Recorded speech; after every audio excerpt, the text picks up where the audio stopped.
Buckle up. This is going to be the most vulnerable video that I've ever done on this channel. So if you're just finding this channel for the first time and you happen to stumble upon this video first, I am so sorry. I promise that this is going to relate to business, but you got to stick with me through this existential crisis. Existential crisis. Every now and then I like to smoke a cigar, drink a bourbon, and get really introspective. And in one of my latest introspective journeys, I started thinking about how as a kid, I always identified with the sidekick. Like if you watched Batman and Robin, I identified more with Robin than with Batman. I wanted to be Robin. I didn't want to be Batman. And same thing with like Mario and Luigi and stupid things like that. I always identified more with Luigi or whoever the sidekick was. And I've got some hypotheses on this. The first one is more shallow and very tame. It's just the idea that I think that's kind of the way that some of those shows were written. You know, the old Batman and Robin, the really cheesy ones. I feel like it was meant to, Robin was written to relate to us, right? Like he was supposed to be the normal person who was brought into the story. And he was a lot of times just as surprised as what was going on as we were. And Batman was like this kind of unattainable, godlike, indestructible figure who always knew what to do next, which is really hard to identify with. But Robin, just a normal person wearing tights and getting to be a part of the story next to the story, but without having to call the shots. So I think not all of it is just in my head. I think some of that is just by design from the writers, because you need to have that character that connects the audience. But going further with this, I even think about like as a kid, whenever my brother and I would play together, he was 14 months older than me, and he passed away actually a couple of years ago. But I would always want him to take the lead. Like if we were playing with action figures and one of us was playing Mario and one of us was playing Luigi or Batman or Robin or whatever, I wanted him to be the leader. I wanted to be the one that was just along for the ride. I didn't want to have to make the decisions. I was happy to go along with whatever story he wanted to build for us, but I didn't want the stress or the burden of having to build the story for him. Because what if I did it wrong? Like what if I did something that wasn't fun for him? Or what if I didn't know what to do next? So it was a lot more comfortable just to be the passenger rather than the driver in those situations. Now, this is where this starts to relate to business and leadership. How do I reconcile wanting to be the sidekick with also wanting to be a leader? I run a virtual CPA practice. I've got a team. Like I am the person who has to make the final decisions on things. And so how do I reconcile that? And I've had leadership positions for a lot of my career. I was the manager of a CPA practice where I led one of the offices. I was the president of our state CPA society. I was even the CFO of a bank. And in all of those positions, they were leadership positions. So why was it that I was always seeking out leadership positions if inside I really just wanted to be the sidekick? And so I started thinking more about like how I relate to other types of stories, because it's not just Batman and Robin or Mario and Luigi. Obviously, like I've had other stories in my life. So I start thinking about books that I've read. We've been immersed in the author world and the book world for the last few years, especially now with the bookstore that we just opened. And so I start thinking about books I've read. And what's interesting is when I think of the books that I've read that have a main character and some sort of sidekick, I actually relate more to the main character. One series that I'm really fond of is the Ender's Game series, the Ender's Universe. And in that series, there's Ender Wiggin, and then there's his sidekick for part of the story. His name is Bean. Bean actually ends up getting his own spin-off book or spin-off story.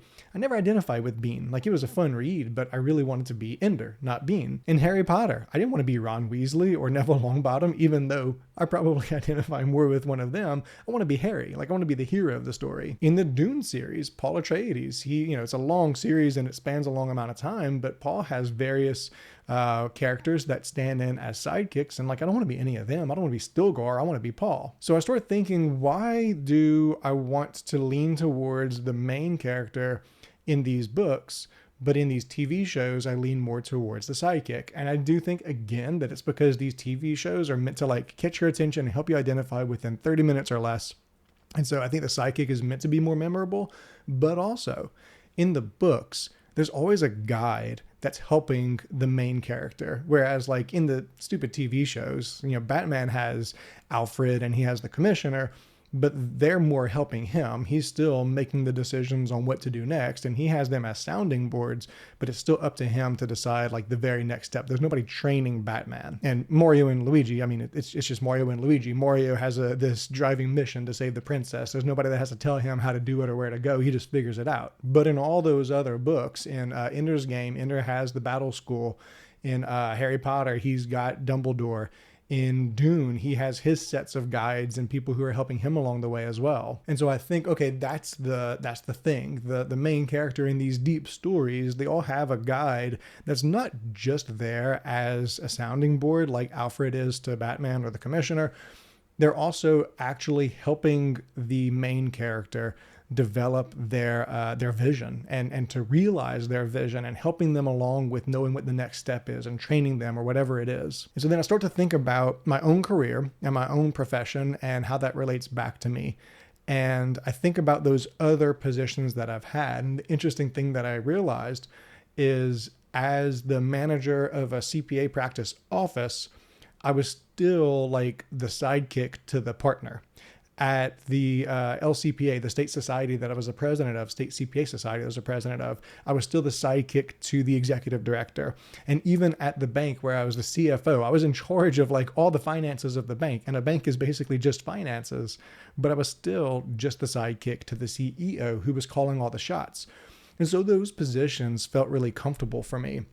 And in thinking about all this, I realized that leaving the comfort of being the sidekick to start my own CPA practice, where it was just me, like there was no sounding board, there was no guide, there was no main person, like I was it.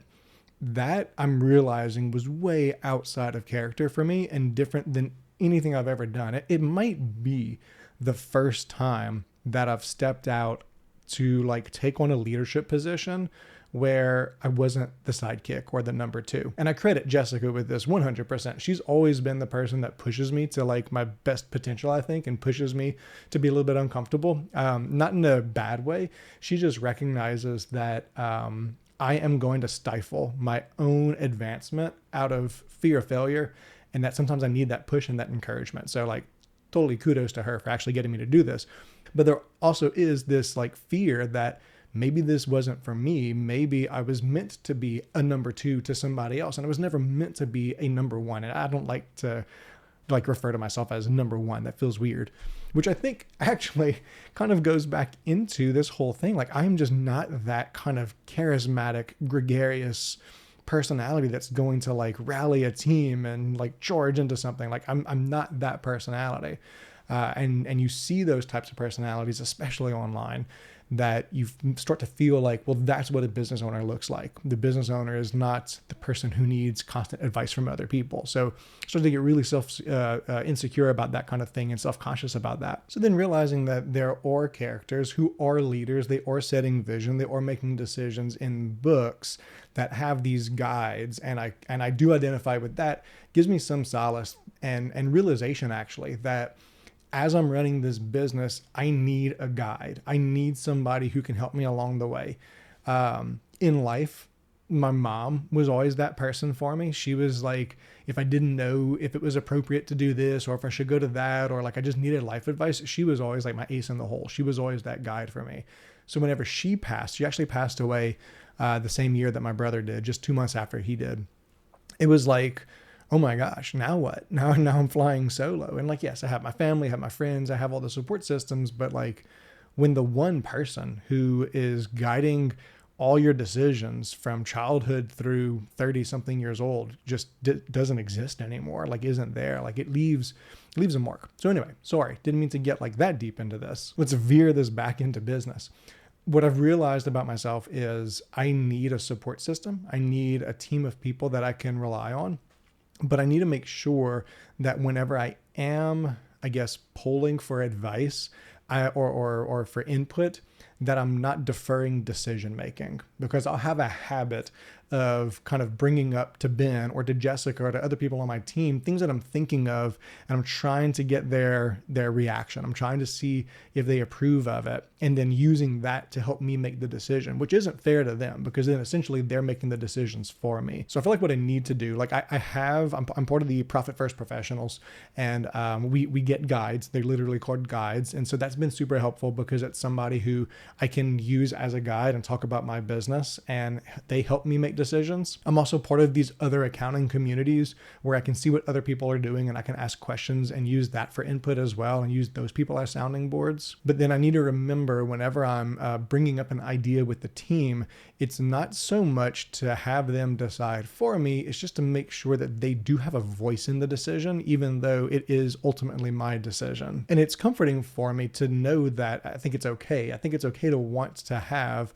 a guide there to help you along. Like, Luke Skywalker had Yoda and Obi-Wan Kenobi. And I think that plays into what we all want. We all want to be the hero of our own story, but we don't want to go it alone. So this would be my advice for myself if I was my own therapist, which I should probably make another appointment. I would say to kind of make sure when I'm thinking about my roles that I am playing the part of, or that I'm finding someone to play the part of guide for me, that I'm making sure that I have those people in my life personally and professionally that are there specifically to help guide me into those decisions I need to make, and to make sure that I'm not putting decisions that I should be making on the shoulders of other people who don't need that burden, like Ben or my wife or whatever. Like, yes, I absolutely need their input. They all have different perspectives. They're all wise in their own ways. But ultimately, it's my responsibility to make decisions for the firm, not theirs. And I should be the one that has to live with those decisions. But on the other side of things, like in my relationship with clients, I think we need to realize that our clients all have the same thing. They all also want a guide. They're feeling the same thing. You're feeling the same thing. Even as an author, even if you don't have a team, even if you don't have clients, you're still the one responsible for deciding, how are you going to sell your books? Are you going to go direct? Are you going to go wide? Or are you going to do physical copies? Are you going to do digital only? Or are you going to do audiobooks? There's so many decisions to make, and there's so many people doing things so differently. So it's extremely important, even as an author or as any business owner, that you make sure you've got some sort of support system and find a guide, even if it can't be one-on-one coaching. It can be a group situation. You can have other people who are doing things the same way. There are so many great communities out there for authors. A good place to start is going to those in-person events like Author Nation, Nink, Superstars. They're all amazing. They all have their own personality. But then also making connections with people at those places that you can then transfer to like your day-to-day, to where it's not just a once a year thing. If you're having trouble finding that community, we have a community that we run. It's called Author Unlimited. I'll put the link into the description. If you just want to check it out and see if that works for you, you can check it out there and get support from other authors. And I'm in there as well, talking about business and taxes. So then, yeah, though, as you deal with your clients, as you deal with your customers, recognizing that they all also want to be the hero of their own story, and they're looking for a guide.